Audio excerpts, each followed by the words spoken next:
बालदिनानिमित्त कथा सादर करणार आहे.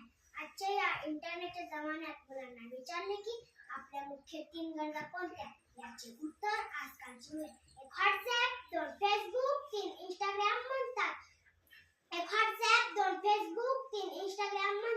अशा काल्पनिक जगात जगणाऱ्या पिढीला जागृत करण्यासाठी मी उभी आहे. माझी गोष्ट वास्तव आहे, परंतु कोणाच्या मोबाईल सर्च करून सेव्ह केलेली दिसणार नाही, सर्च करून सेव्ह केलेली दिसणार नाही. अशा माझ्या गोष्टीचे नाव आहे क्रांतीज्योती सावित्रीबाई फुले. क्रांतीज्योती सावित्रीबाई फुले.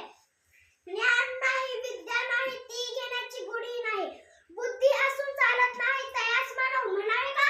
ज्ञान नाही, विद्या नाही, ती घेण्याची गोडी नाही.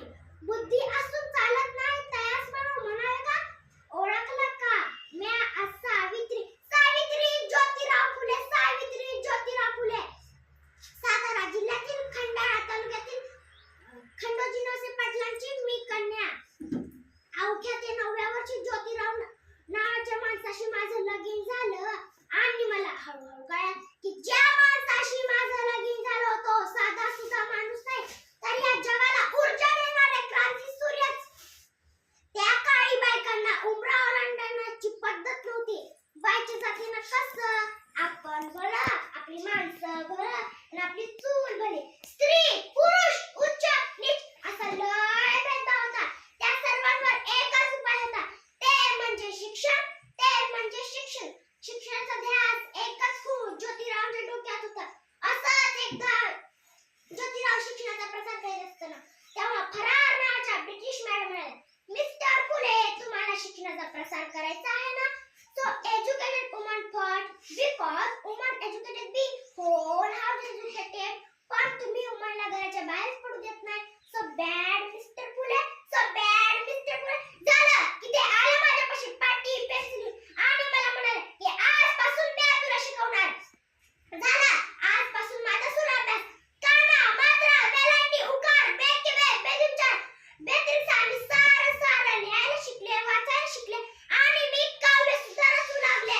अशातच 1 जानेवारी 1848 रोजी शनिवारी पुण्यातील भिडेवाड्यात आणि सर्वधर्मीय मुलींसाठी पहिली शाळा सुरू केली आणि मी पहिली शिक्षिका आणि मुख्याध्यापिका सुद्धा झाले.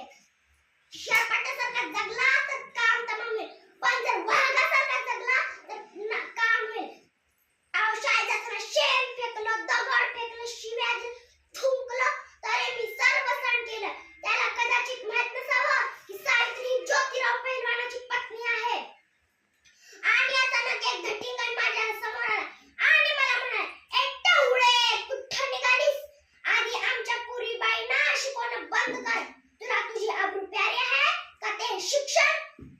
यावर मी असा घेतला आणि सनकी तिच्या कानाखाली वाजवलं आणि सुनावलं की आज आलाय थोबाड फोडलंय, पण जर पुन्हा आला तुझ्या रक्ताने धरती रंगवेल. स्त्री प्राचीनवादी असो की कलियुगातील असो, ती नेहमी अन्यायाची बळी ठरत आलेली आहे. त्यामुळे एवढा त्रास सहन करून त्यांनी मुलींना शिक्षणाचे दार खुले केले. त्या सावित्रीबाईंना त्रिवार अभिमान. परंतु मुली सुरक्षित नाही म्हणून शिक्षण सोडू नका.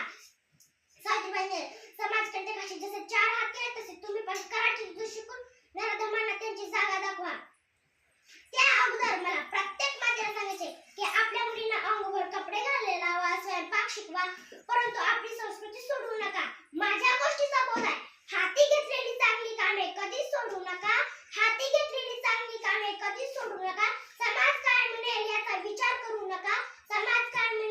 विचार करू नका. स्वतःचे संरक्षण स्वतःच करा. धन्यवाद.